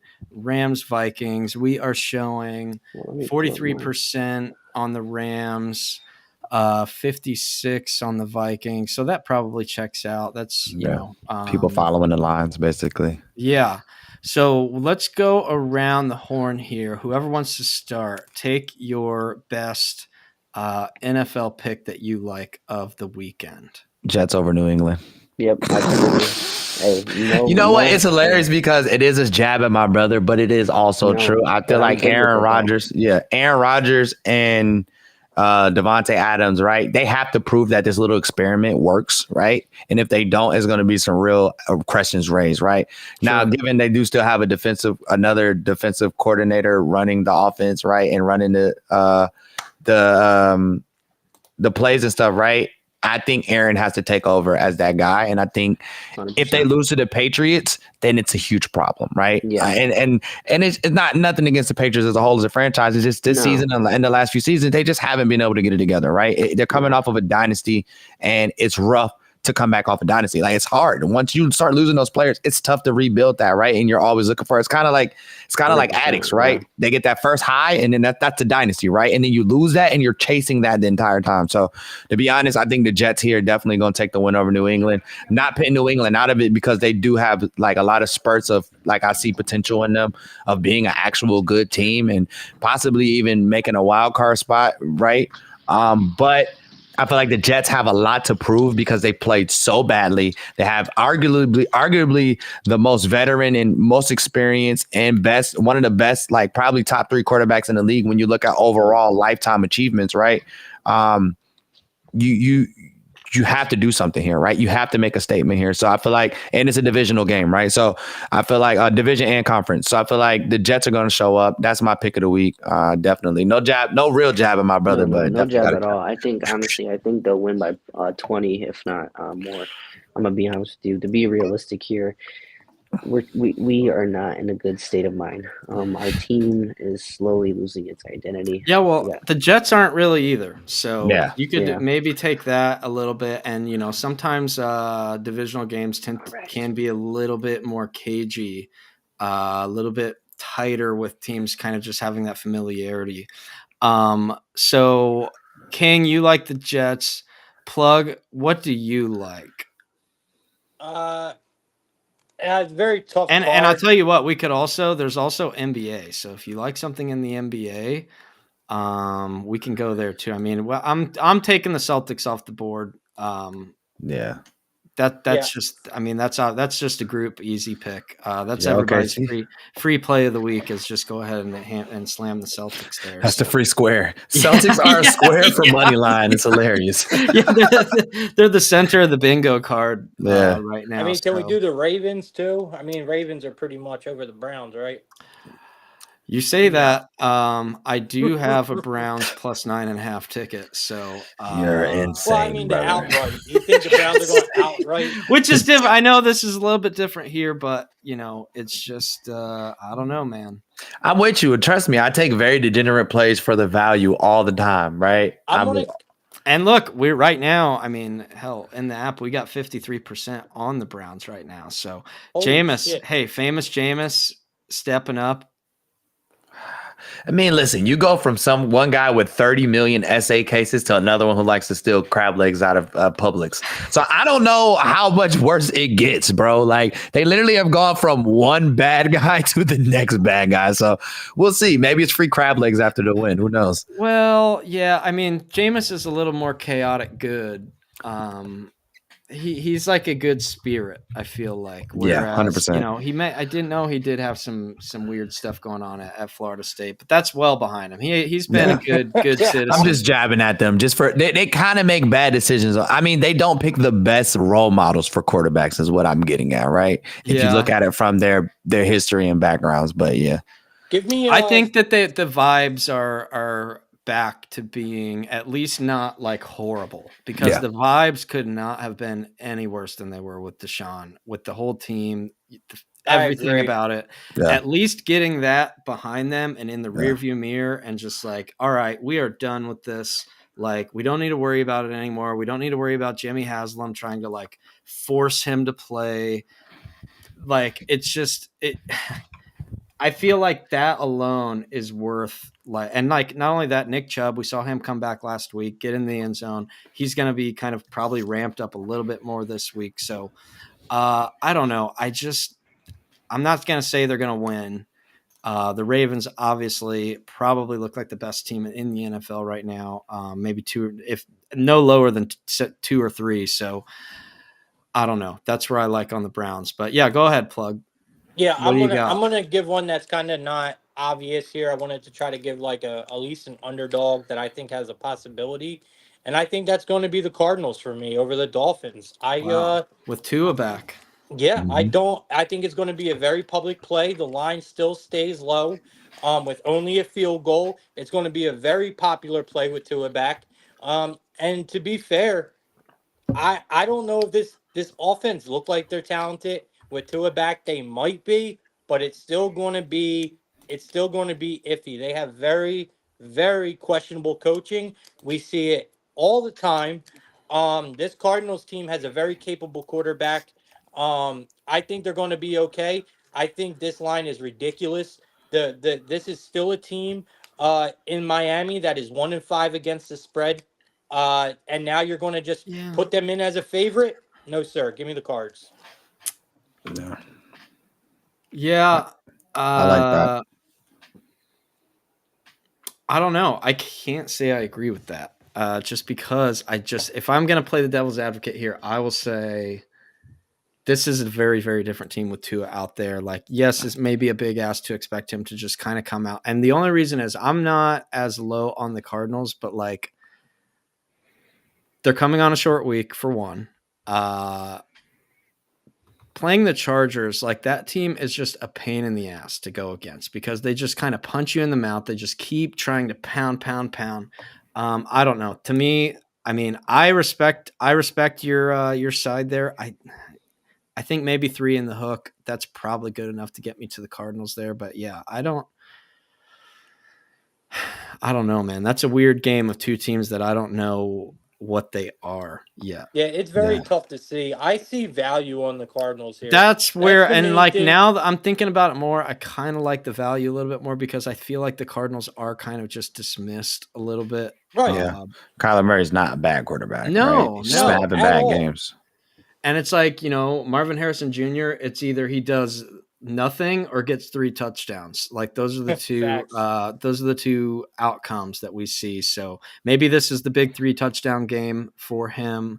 I don't know if they're going to have Jalen Ramsey shading him or just kind of staying to his one side of the field, but we will see what happens there. I was going to say Lions. That feels a little easy. I cannot see them losing to Tennessee. Neither I'm can gonna, yeah. that was going to be my pick, but it was just too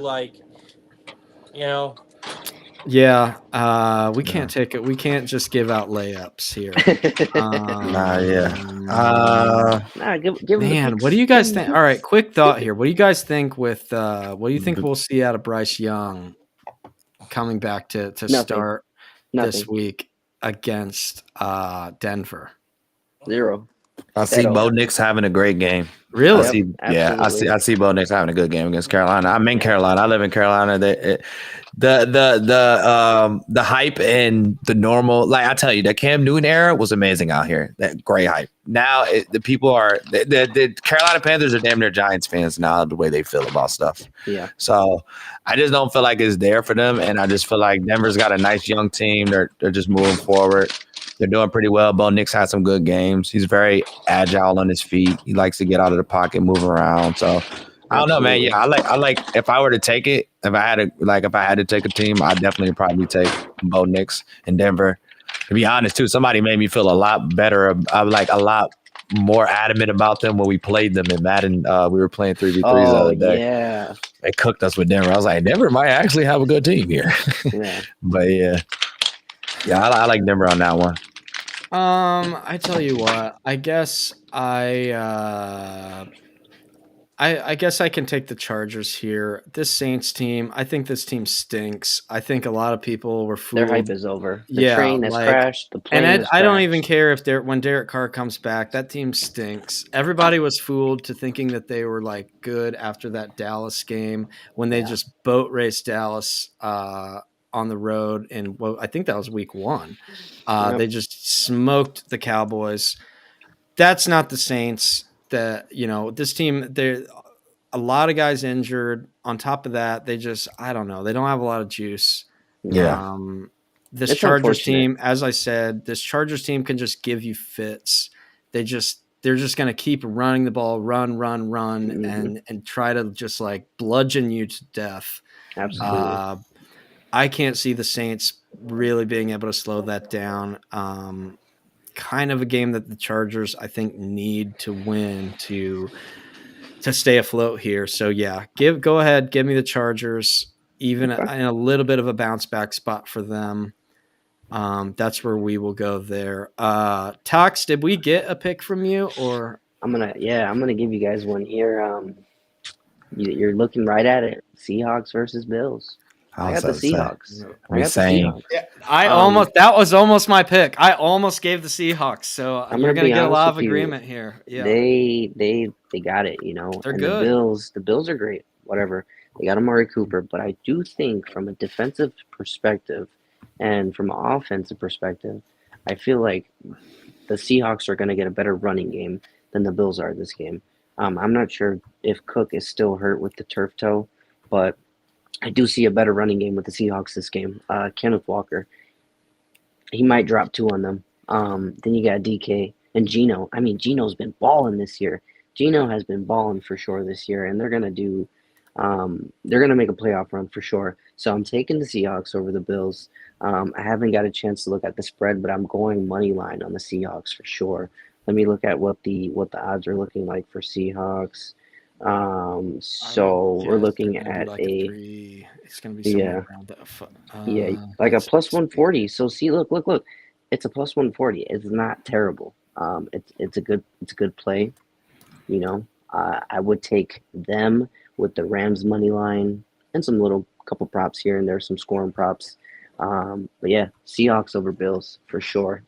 I don't hate that at all. Yeah. So Buffalo 3-point favorite on the road in Seattle. Obviously, one of the tougher places to play on the road going into Seattle. One of the better home field advantages that we see. So one other thing while we're still in the app here, I do want to take a look, give everybody an update on the if we can get it pulled up, the monthly leaderboard, as we have a week left. We have 7 days from today to get into these cash prizes. So we got Zancho, we got Blaine, myself sitting there at third.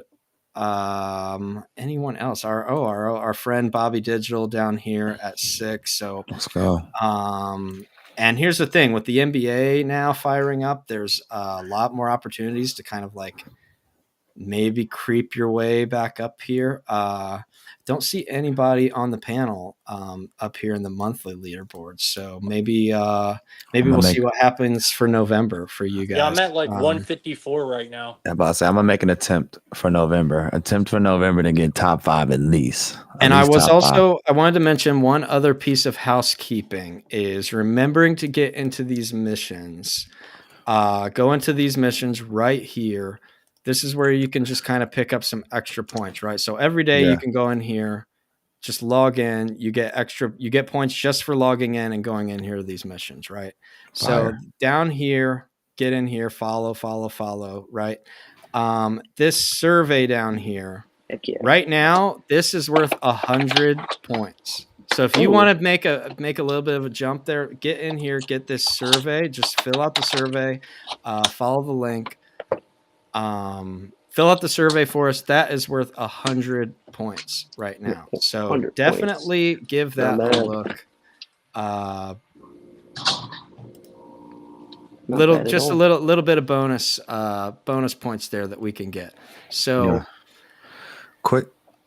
No, I'm not going to wrap yet. Because I want to get around, show some love to the room. So King Apollo, he's got his page here, Warriors Voice. This is linked into his YouTube channel. Also, I know you guys do some stuff. Hopefully, maybe you get some NBA live streams going. I know you were doing some stuff with playback and the DJs. So definitely need to get you in there too. Yeah, we would definitely do it. Absolutely. We were going to do the game the other night, but I think we're going to take this week, kind of see who's what. Do it, and then next week we'll get into doing like 2 or 3 games a week. So yeah, I appreciate that and all the love that does come over. Thank you, Tim. Yeah, no, we got to.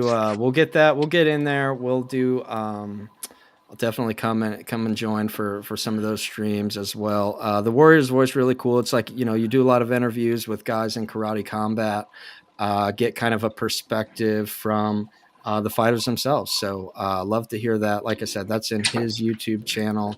Make sure that you are following Toxic Apollo 2 in his space, giving out spicy, hot, blazing hot sports takes all the time, keeping people updated. This is a link into his Twitter profile. So get in there. Make sure that you are following Toxic Apollo as well. Yeah, if you guys get in here on a roller coaster, come check me out. Yeah, I was gonna say the roller coaster. Yeah, I actually I mentioned that earlier. All aboard the Apollo Sports roller coaster. So absolutely, that's where you can get in and buckle up for that ride. Starting there, get into his YouTube channel. I know you also have Discord. You go live on Twitter whenever you're not being throttled by Elon. Yeah, fucking Elon. But either way, this man is live, breaking down the card every single day, 7 days a week. This man goes live. What time is your show tomorrow? Around 10:30. 10:30. Okay. Yep. And then I've been. It was starting at 11. I moved it back a little because I'm going up against Barstool. I'm going up against. I think DraftKings runs a space. I'm going up against some Book It Sports. I'm going up against some serious spaces at the time I do it. So I kind of thought like, maybe if I push it back earlier, because, averaging 100 people are cool and all, but what if I wasn't going head to head with those spaces? You know what I mean? or them shows. What could I Yeah. do? True. So I'm working on times. I'm still working on times. Right now, I'm in the beta of like beta testing 10:30 right now. So I will be starting around 10:30. Next month, I will probably push it back to 9:30. Well, and the good news is, even if you maybe can't be there live, you're doing it at 10:30, and like most on weekdays, for the vast majority of games really aren't starting until the evening. So even if maybe you can't get there live, get in there, check out the YouTube, and you can watch it maybe at 5 o'clock. You get off Yep. work, you could throw on his YouTube at 5 o'clock, Definitely. figure out what the picks of the night are, or at least break down each one of the games that you're going to be looking at that night before 7 p.m. Eastern, and before things kind of get fired up and get cracking. So yeah, make sure that you are checking out everybody up here doing quite a bit as far as content. These guys are always part of all of our spaces that we do 3 times a week. So I believe tomorrow we're doing 8 Yeah. p.m. Eastern. Yeah. So that's kind of our look into the peering into the weekend, kind of final look at things before weekend at a glance, I guess, before we kind of dive into college football Saturday, NFL Sunday, and it's just off to the races there. So does anybody else, I know King, maybe you had something else you wanted to share. Yeah, we got a huge UFC card coming up this weekend. Huge UFC card. You got UFC 308. So I just want to give a couple of my money line picks that I feel like are great picks for anybody betting on them this weekend. If you don't know, UFC 308 will be in Abu Dhabi on Saturday. Saturday during the day too. It's Abu Dhabi card during the day. But main card, Max Holloway versus Ilia Topuria, which to be honest is probably one of the best striking matches we're going to see on a high level as far as champions against champions, because you got the BMF champ versus Ilia Topuria, who's a current featherweight champ who took the belt from Volkanovski, right? Money line, right? If I'm going down and I'll go on my way up, right? And this is strictly the main card, right? So you don't have to watch prelims or anything like that. One fight I'm going to skip is the Dan Ige Leon Murphy fight. It's the second fight on the main card. I actually know Dan Ige personally. He fights at Extreme Couture, which my homie Keith Berry, shout out KO Kid. They're friends, and it's crazy that 303, the UFC 303, the last UFC I went to, he was the guy who took the fight on like 4 hours notice. So I was staying at my homie's Keith's house, and he came home. And he was like, yo, one of my boys just took a fight at 303. And I'm like, what? And he was Dan Ige. So I'm going to stay away from that one just because Dan Ige is a little over the place. So starting, taking Shara Magomedov over Arman Petrosian. I think that's how you say his last name. Russian versus Armenian.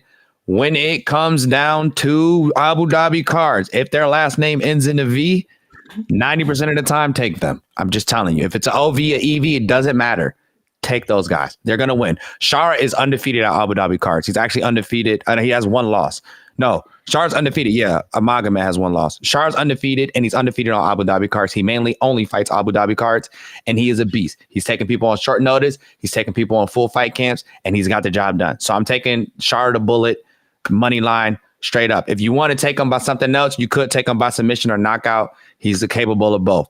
The next fight I would take Magomed Ankalaev versus Alexander Rakic. Hold this. Give me 2 seconds before you go too much further, because I am going to have you actually help me out here. Oh, let's do it. Honestly, that's what I was trying to tell you. Let's go to the UFC picks.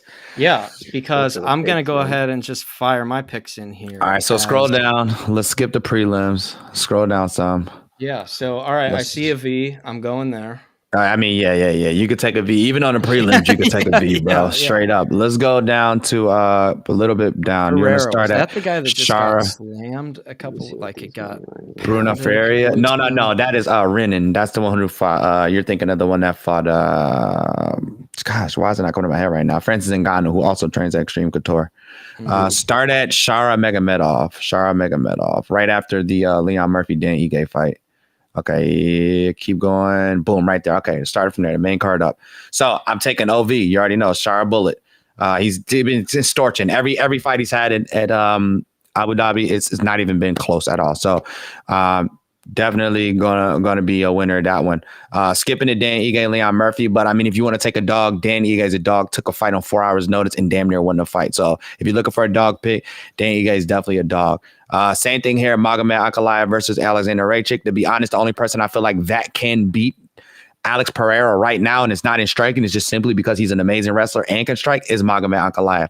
That is the person that everybody wants Alex Pereira to fight. Alexander Raychik has been beaten by multiple people in light heavyweight and also just got beat by Yuri Prohaska, who got beat twice by Alex Pereira. So if I'm thinking of Magomed Ankalaev going against Alex Pereira, we're just not seeing Raychik get this one. Raychik is basically a placeholder in order for Magomed to get another victory in order to get to Alex Pereira. So this is a layup for him. Take a Magomed. Next fight, very tough fight. And to be honest, I love Bobby Knuckles with all my heart. He won me $1,700 last time I was in Vegas. Won an amazing 6-leg parlay where he capped it off with a knockout. And I love him to death. But to be honest, like I said, you can't go against a V. And last name that ends with a V in Abu Dhabi. And Khamzat Chimaev is honestly him and I can't think of this other guy's name right now. Khamzat Chimaev, and this is the only thing. I can't think of his name right now, dude. He's the other Islam Makhachev, right? Those are Khabib 2.0s. These are Khabib's proteges. These are the ones that Khabib wants to get the championship belts. These are the ones that he believes in and he puts most of his time to, right? On the other end, you got Robert Whittaker, who is an amazing fighter. He's taken a few losses. Those losses have been to great people. He's been a journeyman. He's been in the UFC for a while, but Khamzat is on the come up. He's fighting in Abu Dhabi. All his family, all his friends are going to be there. I don't see him losing this one.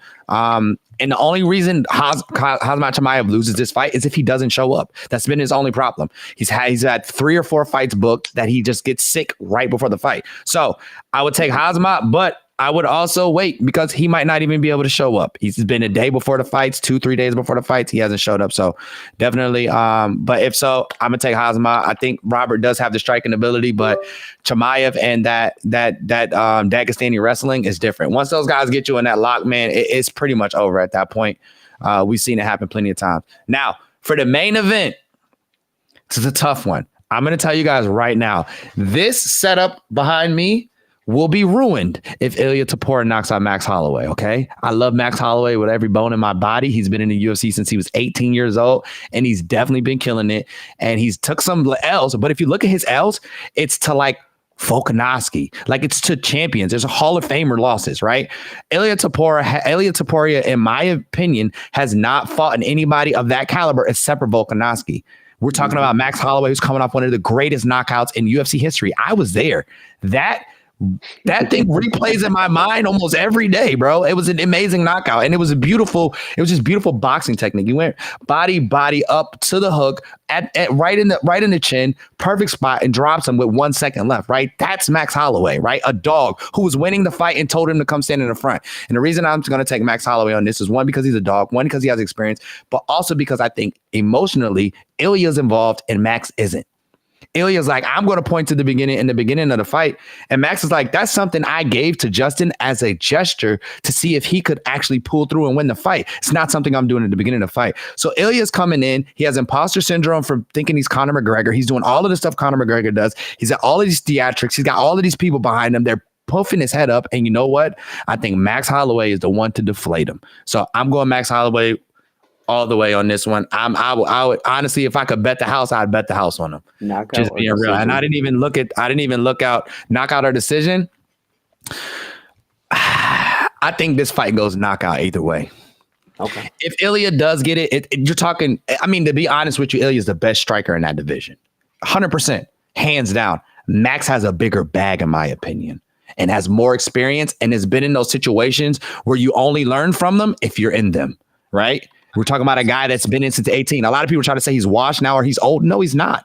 The guy's just been around since he could fight in the UFC. He's been there since he was 18 years old. So you've seen him grow up. So you feel like he's old, but he's really not. A lot of these guys come in at 35. A lot of these will come in at 32, 31, 28, 29. This guy came in at 18. He's still in his prime. If you really think about it, he's literally hitting it now. So in that case, you know what I'm saying? I just feel like the more experience, he's not the better striker, but the better all-around fighter. And I feel like he wins that. Breaking news. TJ Hawkinson is not playing tonight. Oh, that's bad for my parlay. Cancel. Remove that leg. No, I mean, it's already in, so. GG's. It'll Well, get actually, voided. no, it's Well, not. No, then it's that's not. fine. If he doesn't take a snap, then it gets It'll get voided. voided. Yeah. No, actually, I'm good. I did not take Hawkinson. Okay, good. I took Christian Rosenbaum, whatever, however you say his name. All right, cool. We're good though. But yeah, those are my picks for UFC. I Love think that. those are some of my safest picks I've ever given. So if you ever want to trail me, which I always tell people, don't trail me because I don't want to hear you when you lose, right? But if you want to trail me, this is probably one of the best bets I would say. I wouldn't parlay it all together. Probably pick 2 or 3 pieces, put them together. You know, Or if just I throw your picks in the app too, because then it's it's no risk and only upside. So you get points even just for making picks, whether you win or lose, but you get more picks, obviously, or more points for winning, and 100 points, like I said, for that survey. So here we go. The way to get cranked up on the leaderboard, get in with King Apollo and his what he said are the locks of the century here that he has on this UFC card, right? So guaranteed not to lose. Anything. Well, the Max Holloway one is the only one. Max Holloway and Support fight is a pick'em, and it's just that they're both amazing fighters. It's a pick'em, but the rest of them I feel like is definitely locked in. The good news is you see his Twitter handle there, so if any of those lose, you know where to fire off the feedback. Hey, just contact me. I'll give you his number. Changing my number now. Anything else? Is anybody else around the room? I mean, we've been going on for a while. I appreciate you guys giving us your time, joining in. A lot of good conversation all around. Anything else that you guys like or have for us? Well, I can say this one thing. You were shouting out Plug's Discord the other day. Plug I'm in their Discord a lot. I take a lot of their free picks. They have some really good free picks. Also has MMA pickers over there who's fucking amazing. He works with Plug. He works with me. He works with Will Sports. He's one of the best pickers. Yo, last week, Plug? Where he hit like 9 out of he had like 7 out of 9. Bro, he went crazy. The last 2 weeks, he went absolutely bonkers. Insane. I will say between our little we have like a nice little sports cabal going on of like, you know, everybody kind of offers a little bit something different. Like everybody kind of has a little bit of expertise in different corners of things. So to be honest, it's almost like I really appreciate this show, getting people in here. Also the spaces that we do with Wolf, just because it's like, it's almost like a round table at this point where it's like, hey, everybody kind of like bring in all of the sports alpha all into one spot. It's really probably a treat for the other listeners as well, you know, to kind of, you know, make sure that you get in there and listen to what everybody else says. Listen, like if you just sit back and listen to any of the shows that any of us are on, even if we're not together, you're going to make money. I always tell people, man, when you come, look. I say all the time, every time. I was just gonna say, I always say on the spaces, I'm like, I come with my notepad. It's truth. Like it's sitting right here. You guys want to make money? I'll sit here with notes everywhere. You guys want to make money? This is what you do, man. Right. Yeah. I'm telling you, bring your notepad. You sit back, you listen. We're not up here for an hour, 2 hours at a time every day, just talking. That's all. That's all last night. Yeah, that's all last night. Proof is in the pudding. Yeah, like that's all last night. You know what I mean? Bro, like we really do this. Yeah, like it's even yesterday on Wolf's show. If you guys just listen, I gave out one of my VIP plays for free yesterday, and it was amazing, and it hit. Easiest play, man. And it's like if you just sit back, listen, you write down what we talk about, and if you listen, and the best part is, since we do this all the time, if you listen to us enough, you become familiar with our tone of voice. You become familiar with when we talk about a game more than others. You guys can feel when we are more serious about a play and run with that. There's so much more to this betting than what people think, man.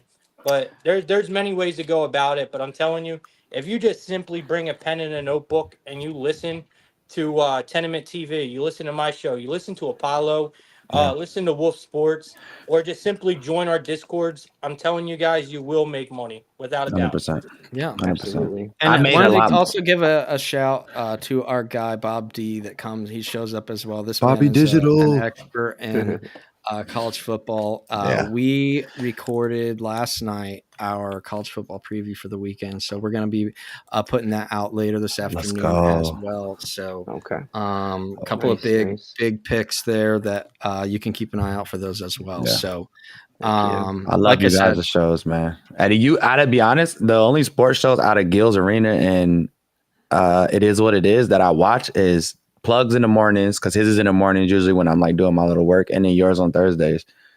Like great value on both shows. So well, we appreciate it. I know I tune in with Plugs as well. I try to like fire some things in here and there in the chat. Offer in. I know the other night we were talking about our guy Thomas Harley on the Dallas Stars. So there's a lot of like good nightly hockey, a lot of good nightly hockey stuff that we talk about as well. So yeah, it's a great time of the year with all of the sports. I mean, really everything happening. I think we have maybe a sports equinox coming up here soon. And on top of that, it's just, we have multiple ways to get down on things as well, and multiple ways to soak up and listen to all the alpha. So again, thank you guys. Appreciate it. Everybody for showing up today. 100%. yes, sir. If you ain't following Tenement, man, follow them right now on everything. X right here, subscribe, like, comment, all of that. Yeah.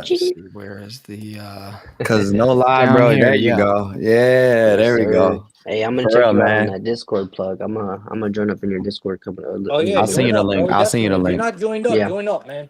I'll send you the free. link. It's worth it. We got a good community. And they got a bunch of different guys that specialize in different stuff. There's a bunch of channels, so it's dope, man. That's why I said, like, this, just the people, like you said, Tenement. It's just amazing group that we've built, that you can honestly gain so much knowledge and value from, and not even just on the bet wise, just like listening and hearing everybody's perspectives. Like, I love hearing your college perspectives. You're very knowledgeable on the college football, basketball, stuff like that. So it's amazing, man. I love to see it. I'm just glad to be a part of it. Blessed to have beautiful people like y'all around me. Yeah. We're all awesome, man.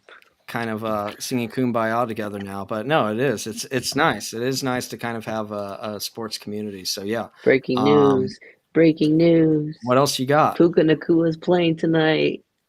All right, there we go. Let's see where that Rams line. I was just gonna say that's I'm definitely those threes. those threes are about. It was already invested into the line, bro. Yeah, that's why the line was so low. Yep. I think. Shoot, I don't want to accept this change and place the bet. I was literally sitting here. Okay, it's not that bad. It went down 25. I think they're down to 100 now. Yeah, it was already embedded into the line. Well, only one way to find out. Well, we'll see you guys all tomorrow, 8 p.m. We'll see Plug in his show in the morning tomorrow, and then the Apollo Bros, and whenever you have your next Friday stream, I'm gonna try to hop in there as well. So yeah, Friday at 12, we got Arturo Vergara coming by, 4-0 karate combat contender going up for a belt next. So it's gonna be a dope interview. Okay. Love to hear it. Well, thanks again, guys. Appreciate it. Sure, Thank you, everybody, for tuning in as well. We will see you next time.